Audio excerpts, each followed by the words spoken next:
Christophe Glaise attend donc toujours d'être fixé sur son sort. Son procès en appel a débuté ce matin à Tizi Ouzou. Il se poursuit à l'heure qu'il est. Le journaliste français a pris la parole. Il demande la clémence de la justice algérienne. Il affirme avoir commis, dit-il, beaucoup d'erreurs, mais aussi avec une bonne foi et de la bonne intention lors de son reportage. Le récit de Sophie Goldstein. Christophe Glaise, 36 ans, journaliste sportif né en terre de rugby. Sa passion à lui, c'est le foot, l'Afrique où il a vécu enfant, la littérature et l'écriture qui l'aide à tenir en prison, selon sa famille. 19 mois de privation de liberté depuis l'arrestation de ce reporter français en Kabylie pour des contacts pris à partir de 2015 avec des dirigeants de la jeunesse sportive de Kabylie, un grand club algérien.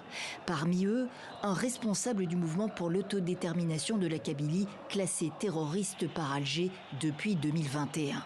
En juin, au plus fort de la crise entre Paris et Alger, première condamnation le concernant. 7 ans de prison pour apologie du terrorisme et possession de publications à but de propagande nuisant à l'intérêt national. Ce 3 décembre, c'est son procès en appel à Tizi Ouzou, en Kabylie. Beaucoup d'espoir. Après, encore une fois, c'est pas entre nos mains. Donc, nous, on a juste une envie, c'est qu'il rentre des deux mains, mais c'est pas entre nos mains. Reporters sans frontières qui a médiatisé son cas met en avant une incompréhension en première instance. Christophe n'a fait que son métier. Si on commençait à embastiller tous les journalistes pour les contacts qu'ils ont eus, je crois qu'on n'arrêterait pas de mettre en prison des reporters. Donc je crois qu'il y a vraiment besoin aujourd'hui de rappeler que le journalisme, ce n'est pas un crime. Prendre des contacts en tant que journaliste n'est pas adhérer aux opinions politiques de ses contacts, devaient plaider ses avocats. Christophe Glaise, que nous avions reçu sur le plateau de TV5 Monde, a réclamé la clémence du tribunal ce mercredi, reconnaissant des erreurs journalistiques. Il est entré sans visa de presse en Kabylie en 2024. Mais le parquet, lui, a requis 10 ans de prison, alourdissant la peine prononcée en première instance. Le réchauffement récent des relations franco-algériennes peut-il intercéder en sa faveur ?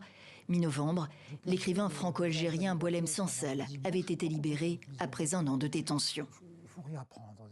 Et parmi les principaux soutiens de Christophe Glaise, il y a donc notamment Thibaut Brutin que vous venez d'entendre et qui est avec nous en direct ce soir sur TV5 Monde. Bonsoir Thibaut Brutin, vous êtes directeur général de RSF, Reporters sans frontières. Vous suivez ce procès minute par minute, pour ne pas dire seconde par seconde. Vous êtes à Paris.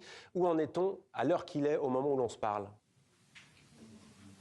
Écoutez, je crois que la majorité du procès est désormais derrière nous. L'audience a commencé à 9h ce matin.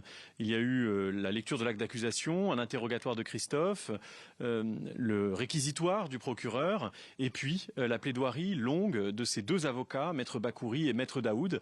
Au moment où je vous parle, à Reporters sans frontières, il y a ses proches, ses amis, sa rédaction, une partie de sa famille qui attend fébrilement le résultat de la décision des juges.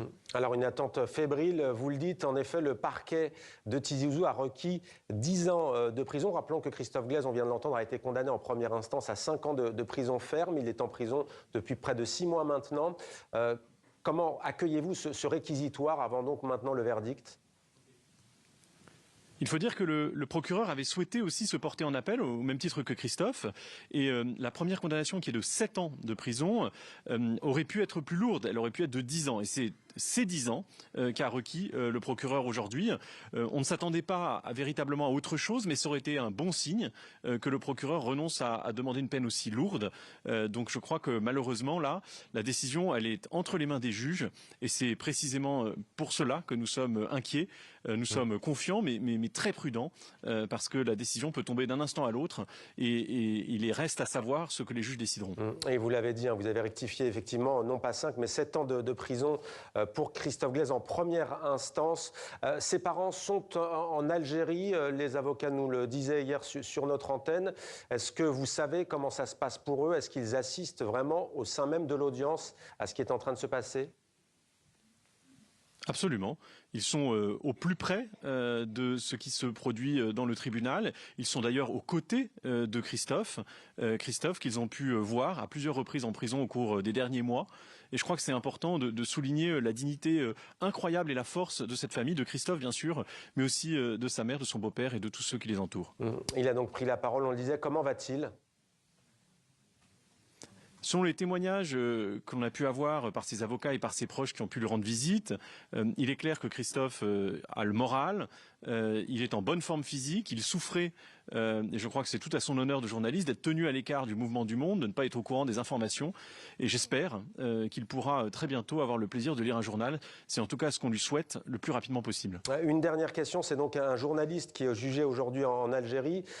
Vous, en tant que RSF, quel est votre message ce soir, à quelques minutes maintenant du verdict? On l'a entendu, Christophe Glaise regrette certaines erreurs, mais il plaide la bonne foi. Lors de ce reportage, de sa tentative de reportage, que dites-vous ce soir, vous, en tant qu'organisation qui défend les droits des journalistes à travers le monde? Je dis qu'il est important d'entendre la demande de clémence de Christophe Glaise, d'entendre aussi que c'est un amoureux du football africain, du football algérien. Et je crois que jamais le journalisme n'est un crime. Et c'est pour cela qu'il est urgent que le tribunal acquitte, ou en tout cas propose une peine clémente à Christophe Glaise. Merci beaucoup Thibaut Brutin d'avoir été avec nous, directeur général de Reporters sans frontières. Et évidemment, nous vous tenons au courant dans ce journal du verdict donc, qui s'apprête à être délivré par les juges algériens, les juges du tribunal de Tizi Ouzou.